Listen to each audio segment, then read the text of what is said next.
Muy bien, estimados colegas, vamos con ESEP Lenguaje 2021, segundo ciclo, preguntas 33 a 50. He llegado a la conclusión que no es malo leer la pregunta primero, sobre todo cuando el enunciado es muy largo, así que lo voy a ir haciendo a ver qué les parece. La pregunta es, ¿a qué tipo de argumento corresponde el segmento subrayado? Entonces ya sepa dónde va la micro. La campaña Ya tienes edad para leer esto, que a finales de julio lanzó la editorial Anagrama, apuntaba en la dirección correcta. Que el fin de Vigán, Nabokov o Cioran no son lecturas demasiado fuertes o prematuras. Al contrario, funcionan como lubricantes hormonales. Estimulan la transgresión, pero también la encausan.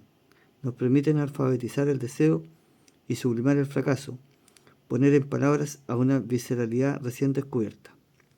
Bien, el texto es bastante complejo, pero él dice que la campaña de la editorial está en una dirección correcta. Ojo que es bastante delicado el tema que está tratando.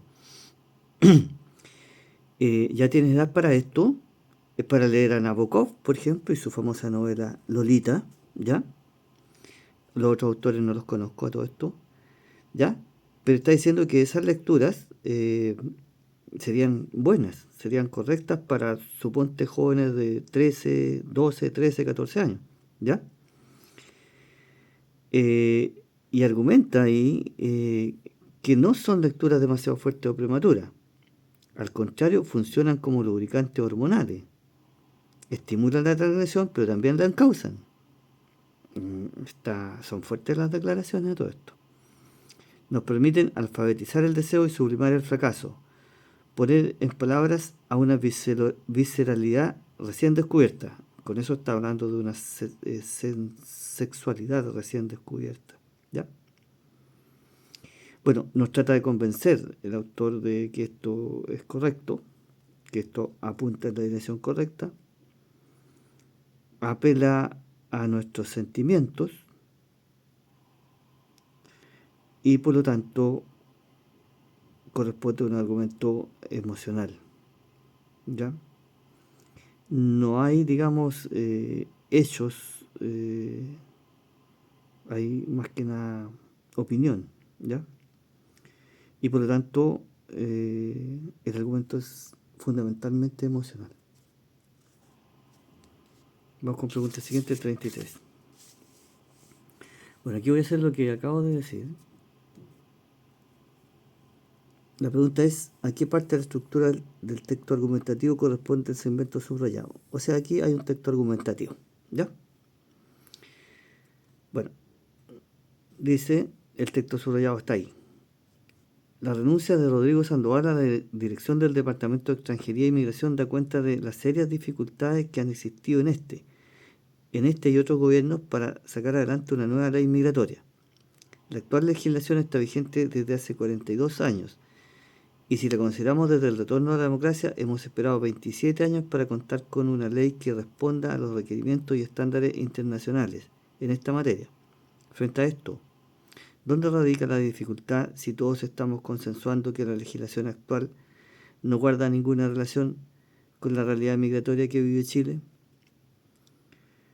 El tema migratorio se ha instalado en las agendas políticas de prácticamente todos los países y en cada uno de ellos surgen discursos y voces que buscan controlar, reducir, seleccionar o simplemente rechazar a los migrantes. Bueno, yo creo que con eso basta. La tesis es que tenemos una ley desactualizada en cuanto al control de la migración y que debemos actualizarla. ¿Ya? Bueno, la tesis es la idea central que se manifiesta, ¿ya? La afirmación que se está haciendo. Bueno, eh, ¿qué son los respaldos? ¿Qué son los argumentos? ¿Qué son las garantías? Bueno, las garantías son los vínculos entre la tesis y los argumentos. Están relacionados la tesis con los argumentos que se han dado. Los argumentos son los hechos que se presentan y que apoyan la tesis. Los respaldos son la información que sustentan los argumentos. Dicho esto, la información que tenemos aquí y que está dada aquí es que desde hace 42 años no ha habido una ley o una nueva ley, o no se ha actualizado la ley del control migratorio o de la migración. Y desde la democracia han pasado 27 años y nos está dando esa información, ¿ya? Y la información que sustenta los argumentos y por lo tanto la tesis son los respaldos. Así que la correcta ahí es respaldos. Bien, vamos con siguiente pregunta, pregunta 35. Aquí voy a hacer lo mismo, miren, el texto es súper extenso, pero esta buena idea, creo que es una muy buena idea de leer primero la pregunta para saber para dónde va la micro. ¿Qué tipo de argumento se utiliza para defender la idea de que la sana competencia no existe? Bueno, yo ya leí el texto y la verdad que aquí la respuesta está aquí en este párrafo. La sana competencia no existe. La competencia es un fenómeno cultural y humano y no constitutivo de lo biológico. Como fenómeno humano, la competencia se constituye en la negación del otro. Observen las emociones involucradas en las competencias deportivas. En ellas no existe la sana convivencia, porque la victoria de uno surge de la derrota del otro. Y lo grave en que bajo el discurso que valora la competencia como un bien social, uno no ve la emoción que constituye la praxis del competir y que es la que constituye las acciones que niegan al otro. Entonces, ¿qué tipo de argumento se utiliza para defender la idea de que la sana competencia no existe? Un argumento por analogía, donde hace analogía con el mundo del deporte. Así que esa es la correcta. Vamos con la siguiente pregunta, pregunta 36. Dice, observe la siguiente publicación. Veamos la pregunta. ¿Qué información aportan los datos gráficos entregados en la publicación anterior? La digitalización de la gestión del patrimonio. Algunas cifras. 85% utiliza tecnología digital en sus inversiones. 67% utiliza redes sociales todas las semanas. 41% se considera pionero en nuevas tecnologías. 75% cree que la tecnología digital no reducirá el trato personal con su asesor. ¿Qué información aportan los datos gráficos entregados en la publicación anterior? Bueno, la representación del estado de la gestión digital entre los inversores europeos, la ejemplificación de que la ilustración, ahí estamos, la ilustración de hábitos y creencias sobre la gestión digital del patrimonio entre los encuestados. Noten que esta es una creencia, de hecho usa la palabra cree, 75% cree que la tecnología, ¿ya? Y estos son hábitos, usar la tecnología, 85% usar la tecnología digital, 67%, ¿ya? Entonces, ¿qué información aporta los datos gráficos? La ilustración del estado de hábitos y creencias sobre la gestión digital del patrimonio entre los encuestados. Vamos con pregunta siguiente, pregunta 37.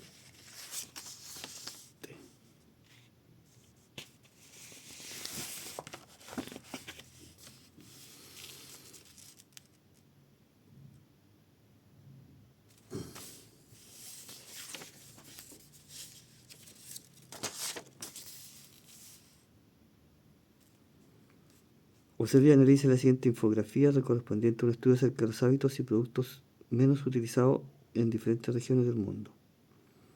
Los 5 ingredientes principales que los encuestados dicen evitar en cada región. Ahí están los de Asia, evitan los conservantes artificiales, los aromatizantes artificiales, en un orden que va en descenso. Después vienen los de Europa. Entonces ellos evitan los antibióticos, los conservantes artificiales, prácticamente los mismos que África, que Asia y África. Y después tenemos los de África y Oriente Medio. O sea, ese era Asia-Pacífico, Europa y África y Oriente Medio.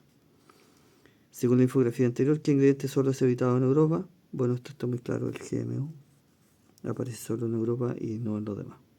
Así que esa pregunta estaba muy simple. 37A. Vamos con la siguiente pregunta 38.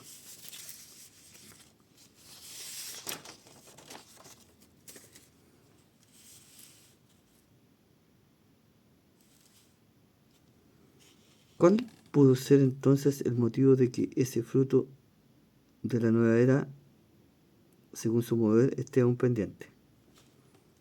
Bueno, la pregunta, ¿cuál de los siguientes enunciados corresponde a una opinión en el fragmento de la entrevista anterior? Bien.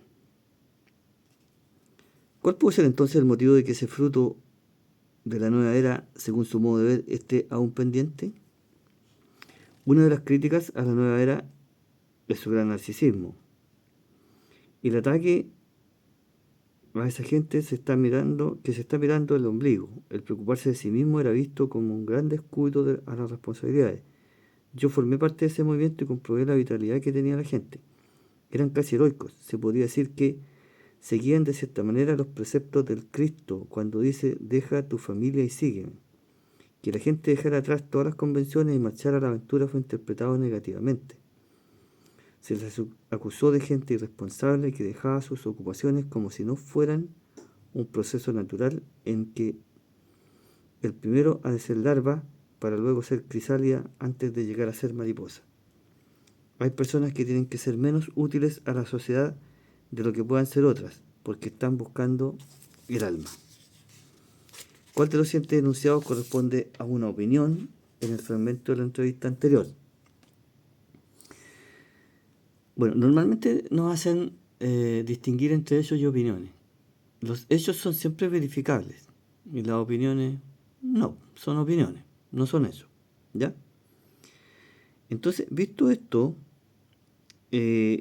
por ejemplo, yo podría verificar esta afirmación: que la gente dejara atrás todas las convenciones y marchara a la aventura fue interpretado negativamente. Yo puedo verificar si esto realmente fue interpretado negativamente. Puedo ir a documentos de la época y verificar eso. ¿Ya? Una de las críticas a la nueva era es su gran narcisismo. También lo puedo ir y verificar. Si ver documentos de la época, ver las críticas que se le hacían y ver si esas críticas se referían al gran narcisismo de ese movimiento. ¿Ok? Eso también lo puedo verificar y por lo tanto son hechos. Que las críticas a la nueva era es su gran narcisismo, puedo verificarlo y por lo tanto es un hecho. Hay personas que tienen que ser menos útiles a la sociedad de lo que puedan ser otras porque se están buscando el alma. Esa es una opinión. Eso yo no lo puedo verificar. No puedo ir a documentos o una opinión del autor. ¿Ya? Por ejemplo, el preocuparse de sí mismo era visto como un gran descuido de las responsabilidades. Yo formé parte de ese movimiento y comprobé eso también yo lo puedo verificar, si el tipo formó, por ejemplo, parte del movimiento o no. ¿Ya? De tal modo que la opinión es esa. Vamos con la siguiente pregunta. Pregunta 39.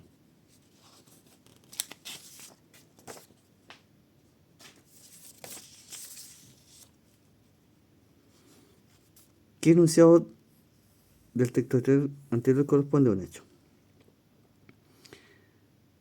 Aquí vamos a usar el mismo argumento que acabamos de usar. ¿Qué hay para mañana entonces?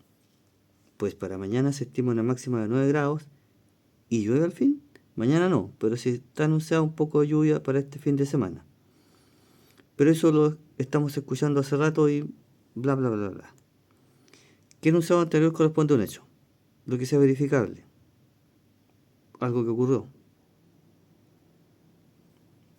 Para mañana se estima una máxima de 9 grados. No es verificable, no sabemos si va a ocurrir o no. ¿Qué pasa con los pronósticos? No es verificable, no es un hecho. Está anunciado un poco de lluvia para este fin de semana. Eso lo podemos verificar. Si se anunció un poco de lluvia o no. O se anunció o no se anunció. En la noche podríamos tener nuestras primeras gotas. No sabemos, no es un hecho, no sabemos qué va a ocurrir. ¿Ya? Entonces, ¿cuál es un hecho? El hecho es que se anunció un poco de lluvia para este fin de semana. Listo. Vamos con la siguiente pregunta. Pregunta 40. Lea el siguiente cuento. El pequeño Luis tenía 3 años y solo intentaba trabajar el cuero como veía hacer a su padre, pero tuvo un accidente y se hizo daño en un ojo. En su caso llamaron enseguida a un médico que lo trató como pudo y lo envió a París para que lo operase. Apenas pudieron hacer nada, él perdió el ojo. Y peor todavía, la infección le pasó al otro, y con solo 5 años se quedó ciego. Su padre se empeñó en que él llevase una vida lo más normal posible, por difícil que eso fuera a principios del siglo XIX.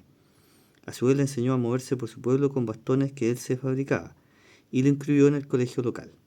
En contra de lo que se esperaba, él sacó buenas notas, gracias a su memoria y tenacidad prodigiosas. Pronto le ofrecieron estudiar en París, en una de las primeras escuelas para ciegos del mundo. ¿Cuál es la dificultad de coherencia presente en el segmento anterior, en el segmento subrayado del cuento anterior? Bueno, aquí se me olvidó leer la pregunta antes, pero está clarito esto. Su padre se empeñó en que él llevase una vida normal. A su vez, le enseñó a moverse con bastones que él se fabricaba. Y ahí, bueno, apenas pudieron hacer nada, él perdió el ojo, ¿ya? Entonces, ese él se refiere obviamente al niño, él perdió el ojo, él llevase la vida más normal, pero a su vez le enseñó a moverse por su pueblo con bastones que él se fabricaba. ¿Quién?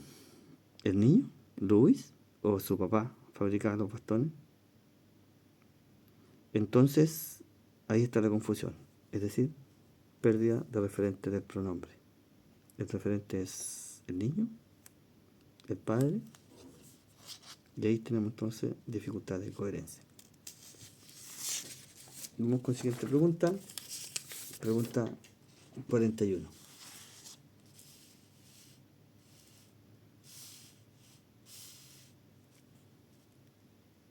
Lea el siguiente fragmento. Para el poeta mapuche Licura Chihuahilaf, la literatura pasa entre el encuentro de la oralidad y la escritura, y ambas están comunicadas a través del hilo conductor que es su cosmovisión, la que fue traspasada a través de la convivencia en su comunidad, que a su vez definiría una manera de ver la vida conviviendo con un azul presente desde su infancia, siendo este el espíritu mapuche que predominaría en todo su entorno. ¿A qué fenómeno de cohesión corresponden los términos subrayados en el fragmento anterior? Bueno, primero que nada, los pronombres sustituyen a los sustantivos. En este caso, entonces, ambas sustituyen a la oralidad y la escritura. La o la que sustituyen a la cosmovisión. Están con un hilo conductor que es su cosmovisión, la que fue traspasada a su... ¿Ya? Entonces, este fenómeno de sustituir un sustantivo o expresión por un pronombre se llama pronominalización. Por razones de tiempo no me voy a referir a los demás, pero sinonimia obviamente es claro lo que es. ¿Ya? Bien, vamos con el siguiente, 42. Miles de jóvenes en Estados Unidos protestan contra violencia de armas. Hubieron manifestaciones desde Maine hasta Hawái. ¿Qué tipo de error gramatical presenta el segmento subrayado? Bueno, yo creo que todos tienen claro que el error aquí es que en vez de hubieron, debe decir hubo. ¿Ya? Bueno, y ahí tenemos las alternativas. Falta de concordancia en los verbos impersonales, que esa es la respuesta correcta. Ahora, ¿qué son los verbos impersonales? Son aquellos que carecen de sujeto gramatical que realice la acción. Por ejemplo, si digo el niño corrió, el niño es el sujeto gramatical, ¿ya? Pero hay verbos que son impersonales donde no existe este sujeto gramatical, ¿ya? Como en este caso, o el caso, no sé, de llover. No dice él llovió, yo lloví, él llovió, no se conjugan los pronombres, ¿ya? Eh, yo lloví, tú lloviste, no se dice así, ¿ya? Bueno, cuento corto, los verbos impersonales siempre van en singular. Se conjugan solo en singular en la tercera persona singular. Es decir, no en plural. No existe ellos hubieron, ¿ya? Y por lo tanto, falta de concordancia en los verbos impersonales, porque en ellos no existe el plural, solo existe la tercera persona singular, siempre en singular. Vamos con pregunta siguiente, pregunta 43. ¿Cuál de las siguientes oraciones presenta una coordinación adversativa en el texto anterior? Bueno, las coordinaciones adversativas son típicas, por ejemplo, pero, sin embargo, no obstante, por el contrario, en cambio. Ahí está, en cambio. No voy a leer todo el texto porque está muy extenso. Reino Unido con una nota 7,9 sobre 10 es el mejor lugar en atención al final de su vida. En cambio, India con un 1,9 el peor. Y ahí hace un contraste, ¿ya?, adversativo. El mejor con el peor. Así que esa es la respuesta correcta. Vamos con la siguiente pregunta. Pregunta 44. La pregunta va a ser: ¿cuál es el propósito comunicativo de la oración coordinada subrayada en el fragmento anterior? Bien. Acodada en el muro que rodea la terracita, mira hacia el monte lejano metido como en un espejismo. Es el fuego otra vez, otro incendio. Ahora un poco más cerca de la estancia. Bajo el sol del mediodía las llamas no se distinguen, pero hay algo que sube como un vapor desde el corazón mismo del monte. Y el olor del humo que llega intermitente, según las vueltas que pega el aire, casi quieto. La semana pasada hubo otro, pero duró poco porque llegaron las lluvias. Ahora el día luminoso de postal turística no promete esa chance. ¿Cuál es el propósito comunicativo de la oración coordinada subrayada en el fragmento anterior? Bueno, lo que está subrayado es: bajo el sol del mediodía las llamas no se distinguen, pero hay algo que sube como un vapor desde el corazón mismo del monte. Bueno, yo esta experiencia la he tenido. Tengo una parcela en el pueblo de Hualqui y han habido muchos incendios en años anteriores, y efectivamente en el día uno no ven las llamas, porque obviamente el sol tal como decía, el sol de mediodía, digamos, ilumina todo y las llamas no se visualizan. Pero hay algo que sube, el humo, por supuesto. ¿Ya? Entonces, lo que está ocurriendo aquí es esto: aportar la idea de que el humo hace evidente un fuego aún no visible. A todo esto, cuando caía la noche, obviamente el fuego se hacía visible y era un escenario bastante aterrador, la verdad, ¿ya? Sobre todo los incendios que fueron más grandes. Bueno, vamos con la siguiente pregunta, pregunta 45. Alberto Belgrana publicó la novela más lograda de ese periodo, Martín Rivas, el que concluyó con la aparición como folletín de El ideal de un calavera. Debido a la importancia de su obra, algunos de los principales críticos contemporáneos le han dedicado diversas notas en la prensa nacional. ¿Cuál es el propósito comunicativo de la oración subordinada subrayada en el fragmento anterior? Bueno, debido a la importancia de su obra. ¿Cuál es el propósito comunicativo? Establecer la razón por la cual la obra de Belgrana es analizada por los críticos. ¿Por qué analizada por los críticos? Por la importancia de su obra. Está claro. Bastante directo. Lee el siguiente fragmento. ¿Por qué la palabra subrayada posee un acento prosódico? Bueno, iba a añadir que el asesino debía conocer los movimientos de la señora Cluton, quien normalmente asistía a una clase los viernes por la tarde, pero no estoy segura de que aquello sea relevante. Bueno, aquí el quién está usado como pronombre, ¿no es cierto? Que el quién es la señora Cluton, ¿ya? Entonces, bueno, el acento prosódico es el acento sencillamente donde se carga la voz, ¿no es cierto? Es la sílaba tónica donde se carga la voz. Bueno, el quién con tilde obviamente se usa para preguntar. No sé, ¿quién irá mañana a Santiago? ¿Ya? O ¿quién me robó las zapatillas? ¿Ya? Eh, bueno, entonces es para distinguir el interrogativo del pronombre. Entonces, ¿por qué posee acento prosódico? El acento prosódico es el acento, donde se carga la voz. Porque cumple la función de pronombre relativo. Porque es monosílaba, no necesariamente las palabras monosílabas se escriben efectivamente sin tilde, solo tienen acento prosódico. Pero en este caso, como existe la posibilidad de un quién con tilde o sin tilde, ¿no es cierto? Que se llama tilde diacrítico a todo esto, nos distingue con ese tilde que si estamos hablando de la función interrogativa del quién con tilde o de un pronombre relativo, en este caso referirse a la señora Cluton.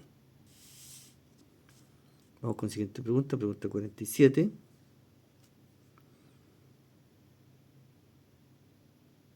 Aunque las razones son variadas, en esta columna analizaremos cuáles son los principales desaciertos que explican el fracaso de la última temporada de Game of Thrones. Si bien Martin empezó a publicar la saga Canción de Hielo y Fuego en 1996, su escritura le ha tomado más tiempo del previsto, y aún le quedan por escribir 2 de los 7 libros que la conforman. De hecho, muchos señalan que los problemas con la serie empezaron cuando dejó de ser una adaptación y pasó a ser un guión original. ¿Qué palabra presenta un uso erróneo de la tilde en el fragmento anterior? Bueno, yo en la primera lectura me pareció no encontrar ningún error ortográfico. Que entre paréntesis, tengo como un radar yo con los errores ortográficos. Mi vista se va de inmediato y como que los pilla de inmediato. Así. Aquí, en una primera lectura, me pareció que no había ningún error. ¿Ya?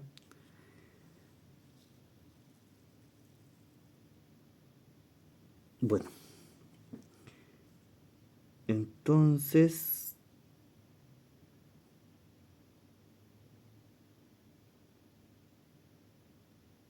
bueno, el aún está bien. Por ahí está el aún por todavía. El más está bien. El cuáles está bien. Y el guión.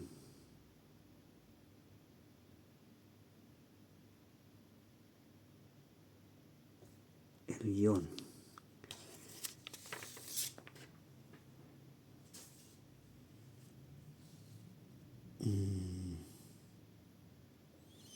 Bueno, aquí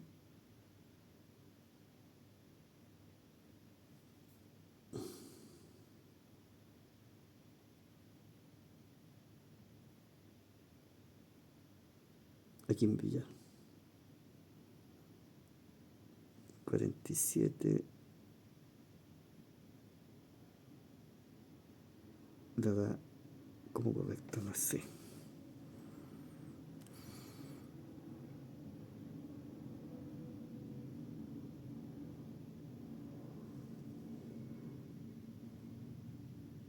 Guión.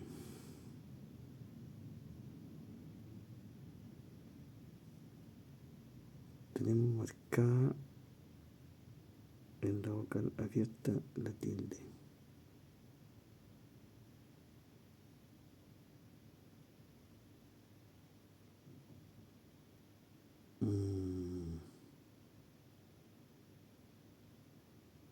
Voy a pasar por ahora, estimados colegas. Les pido mis disculpas. Bien, para no cortar el video, voy a seguir con la pregunta 48.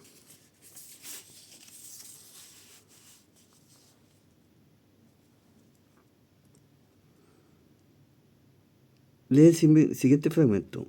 Solía ser la más silenciosa del montón, la pesadita, que pasaba de largo y sin saludar, y también la más solitaria entre los parras. Siempre ha sido muy sola. Siempre he sido muy sola. Esa es mi premisa, dice Isabel, la mayor y única hija viva de Violeta, y una de las voces de la nueva canción chilena. ¿Qué norma de acentuación se aplica a la palabra subrayada en el fragmento anterior? O sea, a la palabra pesadita. Pesadita. Bueno, aquí tenemos eso del diptongo y el yato, que es algo que yo creo que está relacionado con el guión, ya, pero que no lo pude en ese momento razonar o racionalizar. Bueno, en un diptongo tenemos una sílaba,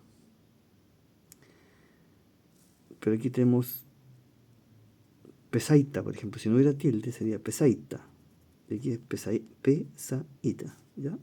Entonces, eso tenemos en un yato, tenemos dos sílabas cuando la tilde va en la vocal cerrada, ¿ya? Entonces, aquí tenemos un yato. ¿Cuándo hacemos un yato? Cuando la tilde va en la vocal cerrada. Y eso nos hace entonces que esto se convierta en dos sílabas y no en una sola.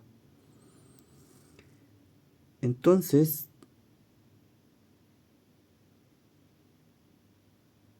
si tenemos dos vocales contiguas que formarían un diptongo, pero forman un yato, tenemos lo que se llama diéresis. O sea, en otras palabras, la diéresis es que dos vocales contiguas que normalmente formarían un diptongo deben considerarse un yato, y un yato se forma cuando tildamos la vocal cerrada. Eso sería. Y por eso, entonces, una acentuación especial diéretica. ¿Ya? Vamos con la siguiente pregunta. Pregunta 49.